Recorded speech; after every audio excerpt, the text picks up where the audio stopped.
ನಮಸ್ಕಾರ ವೀಕ್ಷಕರೇ, ಎಲ್ಲರಿಗೂ ಶುಭ ಮುಂಜಾನೆ. ಇವತ್ತಿನ ಅಪ್ಡೇಟ್ ಏನಂದರೆ ನಿಮಗೆ ಗೃಹಲಕ್ಷ್ಮಿ ಯೋಜನೆಯದು ಸ್ಟೇಟಸ್ ಯಾವ ರೀತಿ ಚೆಕ್ ಮಾಡೋದಂತ ತಿಳಿಸ್ಕೊಡ್ತೀನಿ.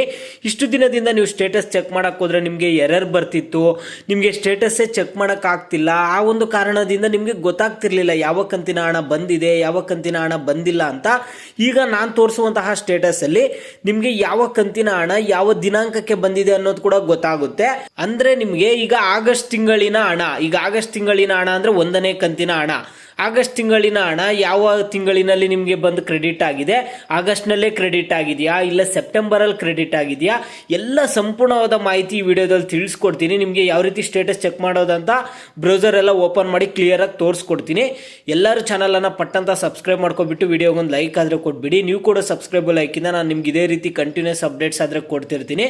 ಪ್ರತಿಯೊಬ್ಬರು ಸಬ್ಸ್ಕ್ರೈಬ್ ಲೈಕ್ ಮಾಡಿಕೊಂಡೇ ವಿಡಿಯೋನ ನೋಡಿ. ಈಗಾಗಲೇ ಯಾರು ಸಬ್ಸ್ಕ್ರೈಬ್ ಲೈಕ್ ಮಾಡಿದಿರೋ ಎಲ್ಲರಿಗೂ ನನ್ನ ಒಂದು ಹೃದಯಪೂರ್ವಕ ಧನ್ಯವಾದಗಳು.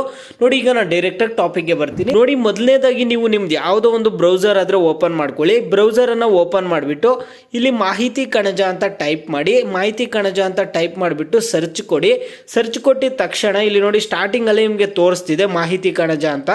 ಇಲ್ಲಿ ಮಾಹಿತಿ ಕಣಜ ಅನ್ನೋದ್ರ ಮೇಲೆ ಕ್ಲಿಕ್ ಮಾಡಿ. ಇಲ್ಲಿ ನೋಡಿ ಇಲಾಖೆಗಳು, ತುಂಬ ಇಲಾಖೆಗಳಿದ್ದಾವೆ. ಇದರಲ್ಲಿ ಹುಡ್ಕೋದು ನಮಗೆ ಟೈಮ್ ವೇಸ್ಟ್ ಆಗುತ್ತೆ ಅನ್ನೋರಾದರೆ ಇಲ್ಲಿ ಬೇಕಾದ್ರೆ ನೀವು ಸರ್ಚ್ ಮಾಡ್ಕೋಬೋದು. ಇಲ್ಲಿ ಮೇಲೆ ಸರ್ಚ್ ಅಂತ ಕಾಣ್ತಿದೆ ಅಲ್ಲ, ಇಲ್ಲಿ ನೀವೇನು ಮಾಡ್ತೀರಾ ಅಂದರೆ ಮಹಿಳಾ ಅಂತ ಟೈಪ್ ಮಾಡಿ ಸಾಕು. ಇಲ್ಲಿ ನೋಡಿ ಮಹಿಳಾ ಅಂತ ಟೈಪ್ ಮಾಡಿದ ತಕ್ಷಣವೇ ಇಲ್ಲಿ ನಿಮ್ಗೆ ಏನಾಗುತ್ತೆ ಅಂದರೆ ಮಹಿಳಾ ಮತ್ತು ಮಕ್ಕಳ ಅಭಿವೃದ್ಧಿ ಇಲಾಖೆ ಆದರೆ ತೋರಿಸ್ತಿದೆ. ಇಲ್ಲಿ ಕೆಲವರು ಹೇಳ್ತಾರೆ, ಕೆಲವರು ಇಲ್ಲ ನಮ್ಮ ಕೈಯಲ್ಲಿ ಟೈಪ್ ಮಾಡೋಕ್ಕಾಗ್ತಿಲ್ಲ ಅಂತ ನೀವು ಏನಾದರೂ ಹೇಳೋದಾದರೆ ನಿಮಗೂ ಏನಿಲ್ಲ. ನೋಡಿ, ಟೈಪ್ ಮಾಡೋಕ್ಕಾಗಲಿಲ್ಲ ಅಂದರೂ ನಿಮ್ಗೆ ಇಲ್ಲಿ ಇಲಾಖೆಗಳು ತೋರಿಸ್ತಿದ್ದಾವಲ್ಲ, ಇಲ್ಲಿ ಇಲಾಖೆಗಳಲ್ಲಿ ಇಲ್ಲಿ ಕೆಳಗಡೆ ಸ್ಕ್ರೋಲ್ ಮಾಡಿ, ಪೂರ್ತಿ ಕೆಳಗಡೆ ಸ್ಕ್ರೋಲ್ ಮಾಡಿದ್ಮೇಲೆ ಇಲ್ಲಿ ಕೆಳಗಡೆಯಿಂದ ಸ್ವಲ್ಪ ಇದು ಮಾಡಿ. ನೋಡಿ, ಇಲ್ಲಿ ಕೆಳಗಡೆಯಿಂದ ಎಷ್ಟನೇದಂತ ನಿಮಗೆ ಹೇಳ್ಬಿಡ್ತೀನಿ. 1 2 3 4 5 6 7 7ನೇದು, ಕೆಳಗಡೆಯಿಂದ 7ನೇದು ಇಲ್ಲಿ ಮಹಿಳಾ ಮತ್ತು ಮಕ್ಕಳ ಅಭಿವೃದ್ಧಿ ಇಲಾಖೆ ಅಂತ ಇದೆಯಲ್ಲ, ಆ ರೀತಿ ಕ್ಲಿಕ್ ಮಾಡಿ. ನಿಮ್ಗೆ 2 ಆಪ್ಷನ್ನು ಹೇಳ್ಕೊಟ್ಟಿದ್ದೀನಿ ಇಲ್ಲಿ. ನೆಕ್ಸ್ಟ್ ಇಲ್ಲಿ ಅದ್ರ ಮೇಲೆ ಕ್ಲಿಕ್ ಮಾಡಿದ ತಕ್ಷಣ ಇಲ್ಲೂ ಮಹಿಳಾ ಮತ್ತು ಮಕ್ಕಳ ಅಭಿವೃದ್ಧಿ ಇಲಾಖೆ ಅಂತ ತೋರಿಸುತ್ತೆ. ಅದ್ರ ಮೇಲೆ ಕ್ಲಿಕ್ ಮಾಡಿದ ತಕ್ಷಣ ಇಲ್ಲಿ ಗೃಹಲಕ್ಷ್ಮಿ ಅಪ್ಲಿಕೇಶನ್ ಸ್ಥಿತಿ ಅಂತ ತೋರಿಸುತ್ತೆ. ಅದ್ರ ಮೇಲೆ ಕ್ಲಿಕ್ ಮಾಡಿ. ಅಪ್ಲಿಕೇಶನ್ ಸ್ಥಿತಿ ಮೇಲೆ ಇಲ್ಲಿ ನಿಮ್ಮ ಒಂದು ರೇಷನ್ ಕಾರ್ಡ್ ನಂಬರನ್ನು ಕೊಡಬೇಕಾಗುತ್ತೆ. ನಾನು ನಮ್ಮ ಒಂದು ರೇಷನ್ ಕಾರ್ಡ್ ನಂಬರನ್ನು ಕೊಟ್ಬಿಟ್ಟು ಸಬ್ಮಿಟ್ ಕೊಡ್ತಿದ್ದೀನಿ. ಓಕೆನಾ? ಸಬ್ಮಿಟ್ ಕೊಟ್ಟ ಮೇಲೆ ಇಲ್ಲಿ ಅಪ್ಲೈಡ್ ಡೇಟ್ ತೋರಿಸ್ತಿದೆ, ಸ್ಟೇಟಸ್ ತೋರಿಸ್ತಿದೆ, ಅಪ್ರೂವ್ಡ್ ಡೇಟ್ ತೋರಿಸ್ತಿದೆ. ಓಕೆನಾ? ಇಲ್ಲಿ ಪೇಮೆಂಟ್ ಡೇಟ್ ಆ್ಯಂಡ್ ಅಮೌಂಟು, ಇಲ್ಲಿ ನಿಮ್ಗೆ ಯಾವಾಗ ಪೇಮೆಂಟ್ ಆಗಿದೆ ಆ ಡೇಟು ಮತ್ತು ಅಮೌಂಟನ್ನು ತೋರಿಸ್ಬೇಕಲ್ಲ, ಅದಕ್ಕೆ ಇಲ್ಲಿ ಡೀಟೇಲ್ಸ್ ಅಂತ ಕಾಣ್ತಿದೆ ಅಲ್ಲ, ಆ ಒಂದು ಡೀಟೇಲ್ಸ್ ಮೇಲೆ ಕ್ಲಿಕ್ ಮಾಡಿ. ನೋಡಿ, ಈಗ ನಾನು ಡೀಟೇಲ್ಸ್ ಮೇಲೆ ಕ್ಲಿಕ್ ಮಾಡಿದೆ. ಓಕೆನಾ? ಮೊದಲನೇದಾಗಿ ಆಗಸ್ಟ್ ತಿಂಗಳಿನ ಹಣ.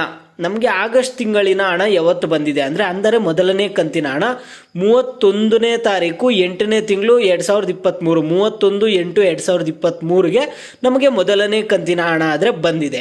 ಓಕೆನಾ? 2ನೇ ಕಂತಿನ ಹಣ ನಮ್ಗೆ ಯಾವಾಗ ಬಂದಿದೆ ಅಂದರೆ ಇಲ್ಲಿ ಸೆಪ್ಟೆಂಬರ್ ನೋಡ್ಕೊಳ್ಳಿ. 2ನೇ ಕಂತಿನ ಹಣ ಸೆಪ್ಟೆಂಬರ್ ತಿಂಗಳದು 18/10/2023 ನಮಗೆ ಯಾವಾಗ ಬಂದಿದೆ ಅಂದರೆ 18ನೇ ತಾರೀಕು 10ನೇ ತಿಂಗಳು 2023ರಲ್ಲಿ ಸೆಪ್ಟೆಂಬರ್ ತಿಂಗಳಿನ ಹಣ ಆದರೆ ಬಂದಿದೆ. ಅಂದರೆ 2ನೇ ಕಂತು. 3ನೇ ಕಂತಿನ ಹಣ ಅಂದರೆ ಅಕ್ಟೋಬರ್ ಹಣ ನಮಗೆ ಯಾವಾಗ ಬಂದಿದೆ ಅಂದರೆ 2/12/2023 ಅಂದರೆ ಡಿಸೆಂಬರ್ 2ನೇ ತಾರೀಕು ನಮಗೆ ಅಕ್ಟೋಬರ್ದು ಅಂದರೆ 3ನೇ ಕಂತಿನ ಹಣ ಆದರೆ ಬಂದಿದೆ ಗೃಹಲಕ್ಷ್ಮಿ ಯೋಜನೆದು. ಈ ರೀತಿಯಾಗಿ ಈಗ ಕೆಲವ್ರಿಗೆ ಏನಾಗಿರುತ್ತಂದರೆ ಹಣ ಬಂದಿರುತ್ತೆ, ಅವರು ಒಂದು ಬ್ಯಾಂಕ್ ಅಕೌಂಟಲ್ಲಿ ಚೆಕ್ ಮಾಡ್ತಿರ್ತಾರೆ, ಅದು ಇನ್ನೊಂದು ಬ್ಯಾಂಕ್ ಅಕೌಂಟ್ಗೆ ಹೋಗಿ ಹಣ ಕ್ರೆಡಿಟ್ ಆಗಿರುತ್ತೆ. ಅದರಿಂದ ನಿಮ್ಮದು ಮಲ್ಟಿಪಲ್ ಬ್ಯಾಂಕ್ ಅಕೌಂಟ್ಸ್ ಇದ್ದರೆ ಒಂದ್ಸರಿ ಚೆಕ್ ಮಾಡ್ಕೊಳ್ಳಿ ಬೇರೆ ಅಕೌಂಟ್ಗೂ. ಇಲ್ಲಿ ನೀವು ಸ್ಟೇಟಸ್ ಚೆಕ್ ಮಾಡೋದ್ರಿಂದ ನಿಮಗೆ ಗೊತ್ತಾಗುತ್ತೆ ಹಣ ಬಂದಿದೆಯಾ ಇಲ್ಲ ಅಂತ. ನಿಮ್ಗೆ ಯಾವ ಡೇಟ್ಗೆ ಹಣ ಬಂದಿದೆ ಅಂತ ಇಲ್ಲಿ ಡೇಟ್ ಕೂಡ ಕೊಟ್ಟಿದ್ದಾರೆ. ನಿಮ್ಗೆ ಯಾವ ಕಂತಿನ ಹಣ ಯಾವ ಡೇಟ್ಗೆ ಬಂದಿದೆ ಅಂತ ಈಸಿಯಾಗಿ ಈ ರೀತಿಯಾಗಿ ಚೆಕ್ ಮಾಡ್ಕೊಳ್ಳಿ. ನಿಮಗೆ ಬೇರೆ ಏನೇ ಡೌಟ್ಸ್ ಇರಲಿ ಗೃಹಲಕ್ಷ್ಮಿ ಯೋಜನೆ ಬಗ್ಗೆ ಆಗಲಿ, ಅನ್ನಭಾಗ್ಯ ಯೋಜನೆ ಬಗ್ಗೆ ಆಗಲಿ, ಪ್ರತಿಯೊಬ್ಬರು ವಿಡಿಯೋಗೆ ಲೈಕ್ ಮಾಡ್ಬಿಟ್ಟು ಕಾಮೆಂಟ್ ಮುಖಾಂತರ ತಿಳಿಸಿ. ಯಾವ ಟಾಪಿಕ್ಸ್ ಬಗ್ಗೆ ಹೆಚ್ಚಿಗೆ ಕಾಮೆಂಟ್ಸ್ ಇರುತ್ತೋ ಅದ್ರ ಬಗ್ಗೆ ನೆಕ್ಸ್ಟ್ ವಿಡಿಯೋ ಆದರೆ ಬರುತ್ತೆ.